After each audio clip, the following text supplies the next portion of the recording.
আমার একটু ইমার্জেন্সি টাকাটার ভাঙতি দরকার। 700 টাকার ভাঙতি লাগবে আপনার 700 টাকার ভাঙতি।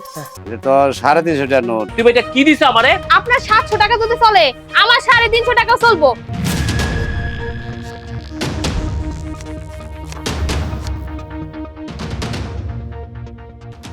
ও মাই গড, আমি এটা কি করেছি? 500 টাকার জায়গায় 700 টাকার জাল নোট ছাপিয়েছি। আহা, সারা রাত জেগে আমি এই কষ্টটা করলাম, বৃথাই শ্রম।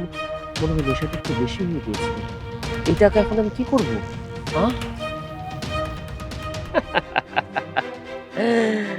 আমার নাম সৈকত। এই টাকা যদি আমি চালাতে না পারি, কে চালাবে? যে দেশে 700 টাকার নোট নেই, সে দেশে 700 টাকার নোট চালিয়ে প্রমাণ করে দেব আমার মতো বাটপারকে নেই। যাই, 700 টাকার নোট চালিয়ে আসি।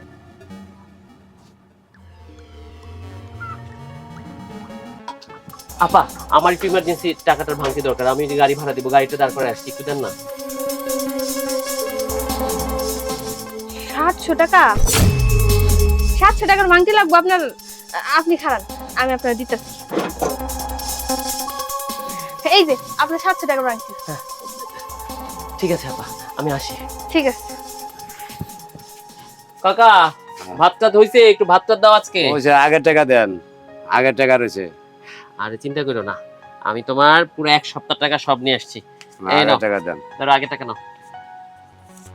এটা তো 350 টাকার নোট। এই টাকা তো বাংলাদেশে নাই, জাল টাকা তো এটা। মানে কি দেখি? এই যে জাল টাকা। তাই তো, তার মানে আমার লগে বাটপারি করছে। আমার লগে বাটপারি করলো, আমারে জাল নোট দিল, আমারে। ব্যবস্থা নিতেছি কাকা, আমি আইতাছি। রাত্রে আপনার পুরো টাকা দিয়ে দেবো, রাত্রে খামো। আমার লগে বাটপারি হইছে, আমি আইতাছি। আচ্ছা ঠিক আছে। স্যার, এই যে আপনার চা। তাই মাতারি, তুমি এটা কি দিছো আমারে? দুইটা 350 টাকার নোট দিয়ে দিছো, আমিও না দেখে চলে গেলাম। আমার সাথে বাটপারি করো না। এই 350 টাকার নোট কি হয়? এই যে নোটগুলা দিচ্ছে, এই নোটগুলোতে আমি কি করবো? এটা কি এই দেশে চলে? কেন ভাই, আপনি আমার 700 টাকা দিছিলেন না? আমি আপনার 350 টাকার দুইটা নোট দিছি। দেখেন ভাই, আপনার 700 টাকা যদি চলে আমার 350 টাকা চলবো। আপনি চালাই দেখেন। এই দেখো, আমার সাথে চোপালাইরো না। আমার সাথে চোপালালে তোমার খবর আছে। তোমার যত টাকা দিচ্ছি অত টাকার ভাঙতি দাও, তাহলে দোকানপাট ভাঙা তুইরা সদাই পাতি নিয়ে চলে যাবো। কেন? এই, আপনারা একজন 700 টাকার নোটের কথা বলেন, আর একজন 350 টাকার নোটের কথা বলেন, কিন্তু আমাদের দেশে তো 350 টাকা বা 700 টাকার নোট নেই। দেখেন স্যার, এই ভাইটা একটু আগে আমার দোকানে আইছে আমার 700 টাকার একটা নোট দিছে। নোট দিয়ে কয় এই নোটের একটা ভাঙতি দিছে। পরে শেষে আমি 350 টাকা ওনার দুইটা নোট দিছি। তাহলে হিসাব ঠিক আছে না? কেন উনি আইসা আমার সাথে খারাপ ব্যবহার করতেছে, আমার দোকানপাট ভেঙে ফেলাইবো? আপনি কিছু কোন স্যার? আমি গরিব মানুষ দেখে উনি আমার সাথে এমন ব্যবহার করতে পারে? আপনারা দুজনেই জাল টাকার ব্যবসা করেন, তাই না? এই কি তোর লোক, আপনি আপনার কাজ করেন। আমার সাথে ওনার সাথে একটা কথাবার্তা চলতেছে মাঝখানে। আপনি কে? আপনি কে? আমি একজন সিআইডি অফিসার।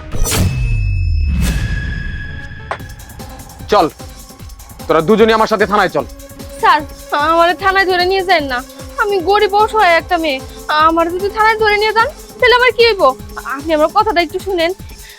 এই ভাই কয়দিন আগে আমার দোকানে আইসা 350 টাকা দুটা নোট দিয়া আমার দোকান থেকে সদাই নিয়ে গেছিল। আমি তো মূর্খ মানুষ, এত কিছু বুঝি না। এর লেগে টাকাটা আমি রেখে দিয়েছিলাম, কিন্তু টাকাটা আমি কোনো জায়গায় চালাইতে পারি নাই। পরে আজকে আইসা উনি আমার 700 টাকার একটা নোট দিছে। পরে ওনার টাকাটাই আমি ওনার ঘুরাই দিছি। আমি তো কিছুই জানি না স্যার, আমার আপনি ধরে নিয়ে যায় না।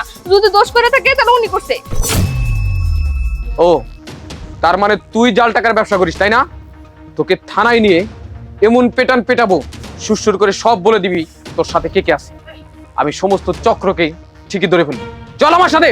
স্যার, স্যার একটু সেটেলমেন্ট করা যায়? সেটেলমেন্ট মানে কি মনে করিস আমাদের?